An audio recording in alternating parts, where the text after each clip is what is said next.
Alors pour une fois, pour changer, je vais vous montrer la recette que j'utilise pour fabriquer mon propre lait d'avoine, ce qui me permet quand même d'économiser pas mal de sous, parce que je trouve que bon, ma recette elle est moins chère que ce qui se vend dans le commerce, et en plus ça veut dire moins de déchets aussi, donc moins de tétrabriques à devoir jeter à la poubelle.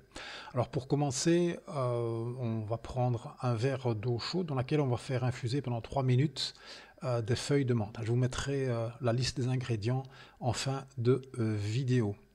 Donc, au bout de ces 3 minutes, vous allez verser ça dans un récipient qui peut contenir au moins 1 litre d'eau et vous versez ça au travers d'un tamis, ce qui vous permet de récupérer les feuilles de menthe. Ensuite, vous salez et vous poivrez à votre goût. Donc, moi, je mets 10 coups de moulin à poivre et 10 coups de saloir. Donc, c'est dans l'objectif plutôt de servir de conservant pour la boisson. Ensuite, ce que je vais faire, je vais rajouter une cuillère à soupe d'huile de tournesol. Ça peut aussi être de l'huile d'arachide, donc à ne pas confondre avec l'huile d'arachnide.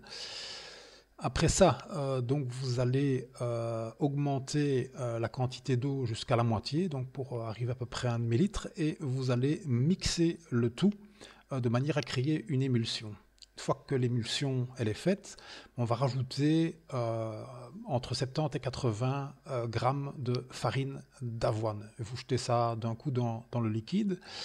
Une fois que c'est dedans, là, à ce moment-là, vous allez mélanger ça avec un batteur. Donc l'objectif c'est qu'il n'y ait pas de grumeaux. Donc une fois que le liquide sera homogène, à ce moment-là vous allez pouvoir passer le mixeur. Donc avant de verser dans votre bol de céréales, ben, vous allez devoir manger avec mélanger avec une spatule de manière à rendre le liquide plus homogène. Donc une fois que vous avez mélangé avec la spatule, vous pouvez verser dans vos cornflakes. À titre personnel, j'utilise des cornflakes nature, donc sans sucre. Alors comme c'est un petit peu fade quand même, malgré la menthe, je rajoute par exemple des noix de cajou au curry, ainsi qu'un carré de chocolat, dont je croque des morceaux au fur et à mesure de mon déjeuner, de manière à mélanger un petit peu les saveurs. Vous pouvez ajouter les fruits un fruit de votre choix pour compléter le petit déjeuner. Et après, donc dans le même bol, une fois que les céréales ont été mangées, donc de manger du yaourt. Donc faites gaffe parce que le yaourt naturel, si vous regardez bien l'étiquette, parfois ça peut le taux de sucre peut monter à 5%, peut-être même plus. Je ne connais pas toutes les marques. Donc je suppose que le sucre ajouté pour que la conservation du yaourt soit meilleure. Alors pour boire avec mon petit déjeuner, souvent je prends un verre d'eau avec une lampée de sirop d'érable, mais pour aussi prendre du sirop. Ça vous permet de contrôler de nouveau la quantité de sucre que vous mettez dans vos aliments. Du fait que c'est pas mélangé avec des mixeurs professionnels, je pense qu'il existe des mixeurs professionnels qui sont beaucoup plus efficaces, donc qui rendent les particules beaucoup plus fines et donc qui se mettent mieux en suspension. Ben, vous allez avoir des dépôts quand vous allez chercher votre lait d'avoine le lendemain dans le frigo. Donc il suffit de remélanger avec la spatule pour l'avoir de nouveau homogène.